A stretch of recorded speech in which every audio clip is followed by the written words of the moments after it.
बताएं थोड़ा सा अपने घर के बारे में कि किस तरह से मैनेज करती हैं, कितने बच्चे हैं यहाँ पे? मेरे पास 7 बच्चे हैं और मदर्स में हम 8 लोग हैं और शुक्र अल्हम्दुलिल्लाह बहुत खुशी से हम रहते हैं और अल्लाह पाक का जितना हम शुक्र अदा करें वो कम है। ये जो खाना बनता है घर के अंदर, तो इसका कोई वीकली कोई टाइम टेबल आप बनाती हैं कि जी संडे को ये बनेगा, मंडे को ये बनेगा, इस तरह से होता है? नहीं, हमारे बच्चों का जब दिल जो चीज़ को दिल चाहे वो फौरी बना लेते हैं। इधर ऐसा नहीं है कि हम टाइम टेबल के हिसाब से नहीं। तो बच्चे तो फिर बहुत ज़्यादा फरमाइशें करते होंगे, तो आप डिस्टर्ब या परेशान नहीं हो जाती? अल्लाह पाक देता भी हमें उतना ही है ना, शुक्र अल्हम्दुलिल्लाह। बिल्कुल, बेशक इसमें कोई शक नहीं है। अल्लाह ताला के करम से ही सारे मामलात जो हैं इस दुनिया के वो चलते हैं। मुझे ये बताइए कि कौन सा ऐसा आइटम है उसकी बच्चे सबसे ज़्यादा डिमांड करते हैं? बच्चे तो हर चीज़ को जान कीजिए कि मैक्रोनीस हो गया, बिरयानीस हो गई, फिर ये नाश्ते में हलवा पूड़ी हो गई और सैंडविच हो गए, अंडा पराठा हो गया, आमलेट, ये चीज़ों के लिए बच्चे बहुत फरमाइशें करते हैं और ये हम आम बनाते रहते हैं, शुक्र अल्लाह का। कौन सा आइटम ऐसा है जो बच्चों को बहुत कम पसंद है? ये मेरे ख्याल में ऐसा कोई चीज़ नहीं है हमारे पास कि कोई नापसंद, ऐसी कोई चीज़ आती ही नहीं है हमारे पास, नहीं होती जो बच्चे नापसंद करें। मतलब बैंगन जो है वो भी बच्चे शौक से खाते हैं? हमें बैंगन ही, हमें जो चीज़ें मिलती वो स्पेशली मिलती है। बैंगन सब्ज़ी तो कभी कभार होती है कि हफ्ते में या महीने में एक दफ़ा, वरना इधर ज़्यादा कुछ नहीं। हम बनाते हैं घर में, मिलती सारा ही है, लेकिन हम बनाते हैं ऐसे कि महीने में एक दफ़ा बना ली, कुछ फ्रीज़ करके रख ली, अगले महीने शुरू हो जाए, वरना रोज़ सब्ज़ी नहीं ना। गोश्त ज़्यादा चलता है, फिर बिरयानी, पुलाव, ये चीज़ें ज़्यादा चलती हैं। चलें माशाल्लाह ज़बरदस्त। मुझे एक दो बच्चों से कुछ बात करनी है। कैसे हो? इतनी ज़बरदस्त इस बच्ची की स्माइल है, और बल्कि इन सब की स्माइल अच्छी है, ये भी मुझे बहुत अच्छी लग रही है। ये मुझे बताओ कि तुम्हें पाकिस्तान में तुमने कौन कौन सी जगह देखी है घूमने के लिए? हर जगह। क्या चीज़? हर जगह। अच्छा, पाकिस्तान में, पूरा पाकिस्तान वो बता रही है कि मैंने देखा हुआ है, हर जगह उसने पाकिस्तान में देखी हुई है। अच्छा तुम बताओ, तुमने भी पाकिस्तान में बहुत जगह देखी है, कहाँ कहाँ गई हो? कश्मीर गाँव में गई हूँ सिर्फ। अच्छा, ये बच्ची कश्मीर में जा चुकी है, गांव के अंदर, कह रही है मैं कश्मीर गई हूँ। और आप ये बताइए, आपका कोई फ्रेंड अगर आए, आपकी कोई फ्रेंड आए, तो आप उसे कहाँ घुमाने लेकर जाएंगी? कहीं भी। अच्छा चलिए, ये तो बहुत ही अच्छा जवाब था कि कहीं भी घुमाने के लिए लेके जाएंगे, मसला नहीं है, सिर्फ वो ख्वाहिश का इजहार करें कि यहाँ जाना है घूमने के लिए, गाड़ी वाड़ी सब तैयार है और ये वहाँ पे चले जाएंगे। आप देखें क्या खूबसूरत दौर है इन बच्चों का, उनकी ज़िंदगी का, और SOS ने जो है उनको किसी तरह का जो एहसास महरूमी है उसमें नहीं रखा है, और बच्चों के अंदर जो कॉन्फिडेंस मुझे नज़र आ रहा है वो शानदार है। किसी चीज़ की कमी नहीं है, कोई मजबूरी नहीं है, और बड़ी खुशी से वो ज़िंदगी के दिन गुजार। मैं इस वक्त दो बच्चियों के साथ मौजूद हूँ SOS विलेज इस्लामाबाद के अंदर। बड़ी मोटिवेशनल स्टोरी है इनकी, और सबसे पहले मेरे साथ जो है वो गुलनाज मौजूद है, कश्मीर से इनका ताल्लुक़ है। 2005 का जो अर्थक्वेक आया था उसमें इनका घर गिर गया था, और उसके बाद ये डिस्प्लेस हो गई, किसी तरह से यहाँ पे पहुँची 2005 में ही। और फिर बात की जो कहानी है मैं चाहूँगा कि ये ख़ुद सुनाएं। कैसी हो गुलनाज? अल्हम्दुलिल्लाह ठीक। क्या मुझे तुम जो कहानी सुना रही थी, पूरा जो तुम वाक़या है तुम्हारा, वो मुझे बताओ सारा। अर्थक्वेक आया था 2005 में, उसके बाद फिर हम SOS में आ गए थे, और फिर हम लोगों ने अपनी स्कूलिंग एजुकेशन सारी यहाँ से की है, और रिसेंटली अभी मैंने अपना ग्रेजुएट हुई हूँ जनवरी में। तो मुझे ये बताओ, तुम्हारे जो पेरेंट्स हैं, तुम्हारी मदर, तुम्हारे फादर, वो कहाँ हैं? मेरी मदर की डेथ हो गई थी अर्थक्वेक में, और मेरे फादर डिसेबल हो गए थे, तो उसके बाद फिर हम इधर SOS में। ठीक है, तो तुम्हारा फिर बाद में दिल नहीं चाहा कि तुम अपने फादर के साथ जाके कश्मीर में घर में रहो? नहीं, इसके बाद अफोर्ड नहीं कर सकते थे मेरी एजुकेशन और सारी चीज़ें, तो फिर हम SOS में आए, उन्होंने सारा अफोर्ड वगैरह किया, और समर वेकेशन में हम उनको जाते हैं मिलने के लिए, और जब हमें इतना बड़ा और इतना कामयाब देखते हैं तो बहुत खुशी होती है उनको। आपकी कामयाबियों के लिए मैं बहुत ज़्यादा दुआगो हूँ, और अल्लाह ताला आपको बहुत कामयाब करे। Thank you so much, thank you. आप ज़रा करीब आइए। आपका नाम है सायरा? जी, मेरा नाम सायरा है। अच्छा सायरा, आप भी कश्मीर से? जी। अच्छा, तो मुझे थोड़ा सा अपना बताओ कि तुम्हारी स्टोरी क्या है, तुम यहाँ पे किस तरह से आई हो और कब आई हो? मैं भी 2005 में जब अर्थक्वेक हुआ था तो मैं भी उसमें ही आई थी। अच्छा, तो यहाँ पे कौन लेकर आया, और फिर आपकी जो फैमिली है वो कहाँ है? मेरी जो सारी फैमिली है वो कश्मीर में है, और SOS के लोग लाए थे। SOS के लोग यहाँ पे लाए थे? तो कश्मीर में पूरी फैमिली है जिसमें आपके पेरेंट्स भी हैं, मदर एंड फादर भी हैं?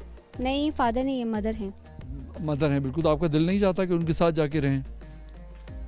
नहीं, एसएस भी एक फैमिली है, यहाँ पे भी मज़ा आता है।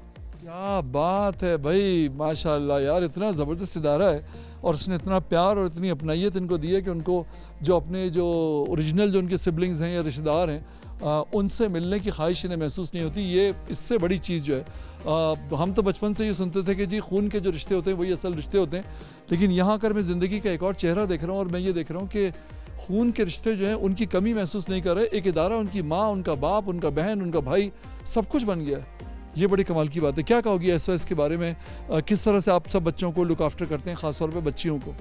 बहुत अच्छे तरीके से करते हैं, मतलब जैसे फैमिलीज़ होती हैं बिल्कुल हम वैसे ही यहाँ पर फील करते हैं। बिल्कुल सही है। कोई एक ऐसी बात भी तो होती होगी, कोई एसओएस की कोई ऐसी एक बात होगी जो तुम्हें नापसंद हो?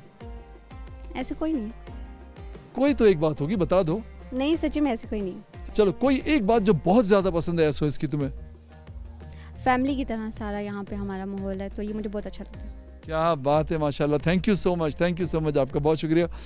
क्या खूबसूरत बात है। फैमिली कितनी बड़ी चीज़ होती है और आज के दौर में हम देखते हैं कि रिश्तों की जो अहमियत है, जिस तरह पहले ज़माने में रिश्तों को जोड़ के रखा जाता था, अब हम देखते हैं कि लोग रिश्तों की अहमियत, लोग अपने ओल्ड पेरेंट्स को उठा के शेल्टर होम्स में डाल देते हैं और यहाँ पे ये लोग जो हैं अपनी फैमिली से ज़्यादा इस इदारे को समझ रहे हैं और उनके लिए आज भी एक मेयार जो है किसी इदारे के अच्छे होने का वो यही है कि वो फैमिली की तरह उन्हें लुक आफ्टर करता है। मुझे बताइए कि अब ये हम कौन सी जगह पे आ गए? अभी हम ये कम्युनिटी सेंटर है हमारा, यहाँ पे हमारी डिस्पेंसरी है, क्लिनिकल साइकोलॉजिस्ट का रूम है, कंप्यूटर लैब है, सोइंग रूम है। तो अभी हम आपको डिस्पेंसरी दिखा रहे हैं। बिल्कुल सही है। मतलब एक छोटा सा मैं देख रहा हूँ कि एक तरह का शहर है ये, और ये हम इस तरफ आ जाते हैं, यहाँ पे आगे ये बच्चों का यहाँ पे चेकअप होता है। जी, ये हमारी डिस्पेंसरी है और शाम को तकरीबन 4 घंटे ये खुली होती है, जिसमें जो छोटा मोटा देखने वाला हो तो हम यहाँ दिखा देते हैं, अदरवाइज़ अगर कोई बड़ा मामला हो तो फिर हमें हॉस्पिटल भेजना पड़ता है बच्चों को। तो यहाँ तो तकरीबन रोज़ाना ही बच्चों की आमद-रफ़्त जो है वो जारी रहती होगी? रोज़ डिस्पेंसरी खुलने के टाइमिंग्स हैं। बच्चों के साथ तो कोई ना कोई मसला जो है वो चलता ही रहता है। मेडिसिन वगैरह कहाँ से देते हैं? मेडिसिन हमारे पास हैं, स्टॉक है, मैं भी आपको दिखाती हूँ। आइए, हर बच्चे की मेडिकल फ़ाइल है जिसमें हम एनुअल चेकअप करते हैं बच्चों का और उसमें सारी डिटेल्स होती हैं और स्टॉक भी है हमारे पास। ये स्टॉक है और दूसरा अगर आप खोलें दूसरी कबर्ड तो उसमें भी है।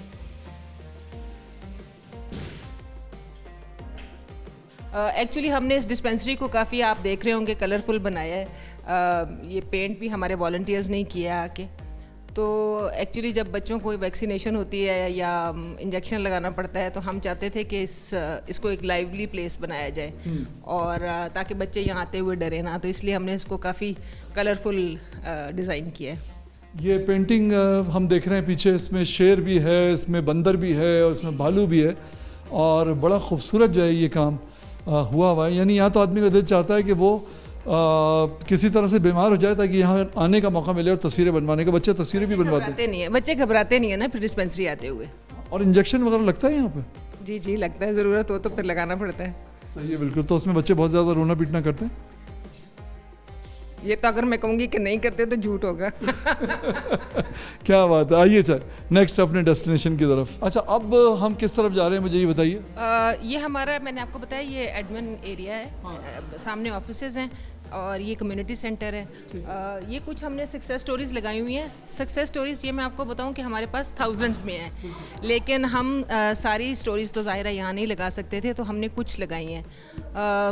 ये इस्लामाबाद एसओएस की हैं, लेकिन अगर आप एसओएस पाकिस्तान की स्टोरीज़ देखें, सक्सेस स्टोरीज़, तो वो थाउजेंड्स में हैं। ये जो हैं अभी, जैसे ये बच्चे हैं, कुछ बच्चे हमारे आर्मी में चले गए हैं। ये देखें, ये बच्चा आर्मी में चला गया है। अभी कुछ बच्चों से आपने बात भी किया, ये बच्ची अभी ग्रेजुएट हो गई है और इसकी बड़ी अच्छी कंपनी में जॉब लग गई है। बच्चियों की शादियां की हमने, ये कुछ वो भी, क्योंकि बच्चियां हम ऐसे उनको नहीं भेजते, जब उन पढ़ लिख जाती हैं तो हम उनकी शादियां करते हैं और फिर हम उनको भेजते हैं। तो ये आप देख सकते हैं। इसी तरह फाइनेंस में हैं बच्चे, एजुकेशन में है। ज़िंदगी का कोई ऐसा शोबा नहीं है जहाँ एसओएस के बच्चे नहीं पहुँचे, अल्हम्दुलिल्लाह। माशाल्लाह, बड़ा सब कुछ बड़ा मोटिवेशनल है और शादियों तक, मतलब बच्चे जो हैं अब गर्ल्स भी, और आप ये देखें कि बच्चा जो है मतलब डे 1 से दुनिया में जब वो आता है वहाँ से उसकी शादी तक और फिर आगे की जो मामलात हैं उसको भी आप लोग लुक आफ्टर करते हैं बड़े अच्छे तरीके से। बहुत ही बड़ा काम है और यकीनन इसकी हौसला अफजाई होनी चाहिए।